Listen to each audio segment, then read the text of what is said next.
Matt Stepp, Dave Campbell's Texas Football back here at the Texas High School Coaches Association and Convention here with the head coach of those Texas High Tigers from Texarkana, Coach Gerry Stanford. Coach, I appreciate you taking a few minutes to chat with us. Yeah, man, thanks for having us. Man, what a great crowd, great turnout.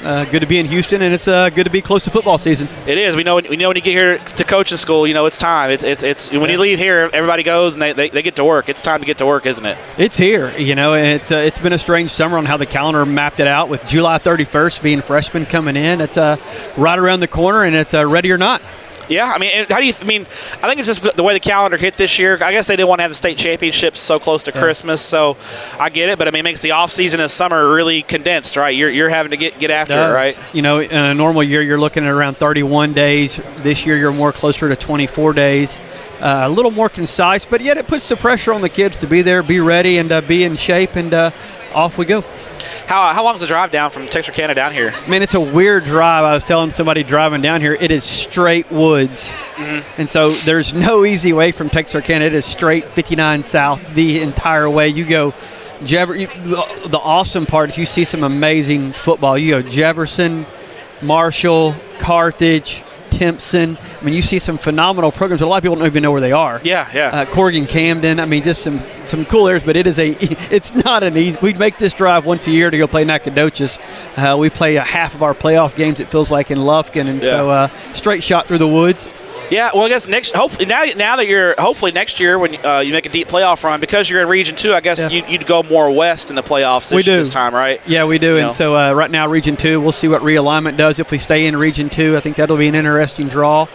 Keeps us closer to Dallas in Region 2. It's a little easier to drive down I-30. Yeah, 30 is a little easier than 59, right? A lot easier. Yeah. There's not too many deers or hogs you got to worry about there. I would imagine there's a lot of hogs on 59 in the evening. We've had deer horns stuck through radiators coming through buses. Wow. Coming back. It's always interesting coming up 59 North. There you go. Well, Coach, looking at your ball club for the 2023 season, when we talk about the Texas High Tigers, I think you guys enter the season as the, I'll say it on paper, the favorite to win the district. I know the district's tough, and you got a lot of good traditional football in that district, but in order for you guys to have the kind of season you want to have, which is playing into December, post-Thanksgiving football, what needs to go right for your ball club in 2023?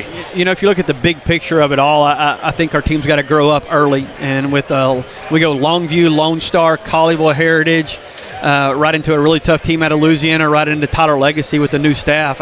We've got to grow up in those 5 areas right there. And obviously they're going to make us better. You're talking even in Louisiana, we're talking top 10 teams in the state. We've got a young group. We're going to start 7 to 8 sophomores, which is a really, really talented class. I know your sophomore class is really talented, right? Really, and we've got, if you look at our running back situation, probably one of the better running back groups in the state, with Javari Johnson being back, a 1,200-yard rusher, Tredarian Ball being back, a 900-yard rusher, plus 300 yards receiving. We've got a good stable there, and so we're really young. I think the biggest key is growing up and understanding what it looks like to play continuity football. And I would say just on the X's and O's side, our secondary's got to grow up, and our offensive line.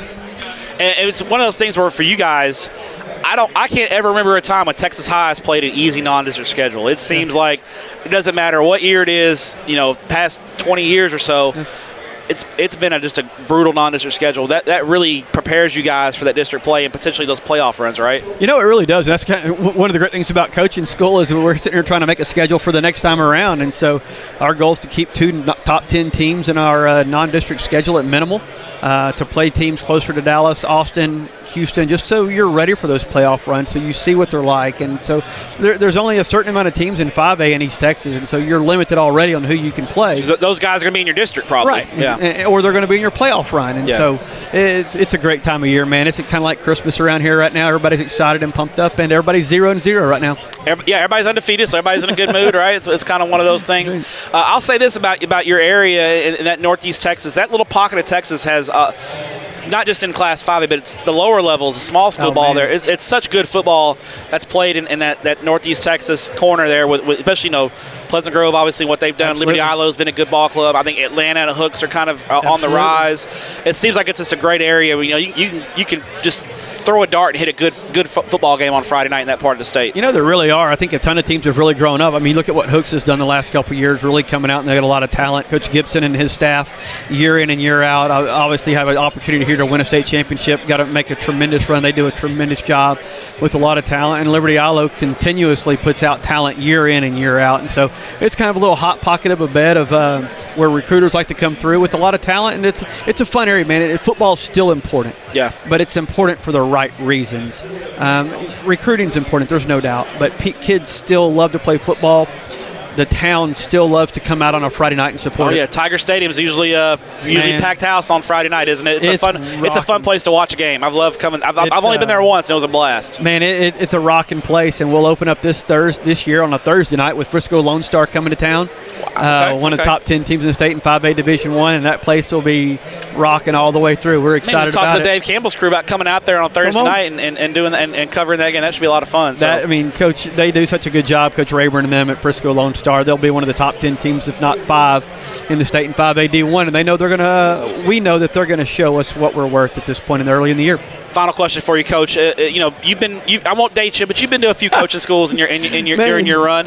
What advice do you have if you were talking to a young first-year coach about coming to coaching school?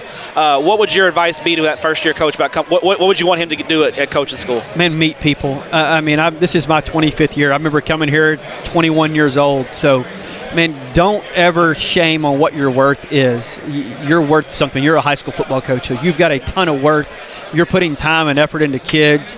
But more importantly, man, you're getting to meet men who've been doing this for a long, long time. Don't ever shame on what your worth is, and go out and meet people. Walk up and just introduce yourself to people. And the guys that it is important to are going to put that same worth back into you and give you good advice, good information. I remember walking here the first time. My first coaching school was in Austin. Man, I remember just meeting people with these big eyes of, man, I remember that guy. He's won a state championship the year before. I'm 21 years old, and I want to be at that same point. And but they gave me good advice. They gave me good direction, and it's not an easy job. It's not, and you need those guys to lean on. And I'm at that point in my career at 45 years old, 25 years in, and I still need those guys older than me who've been there, done that, but yet need these young guys coming up to carry on the tradition of Texas high school football and meet guys like you.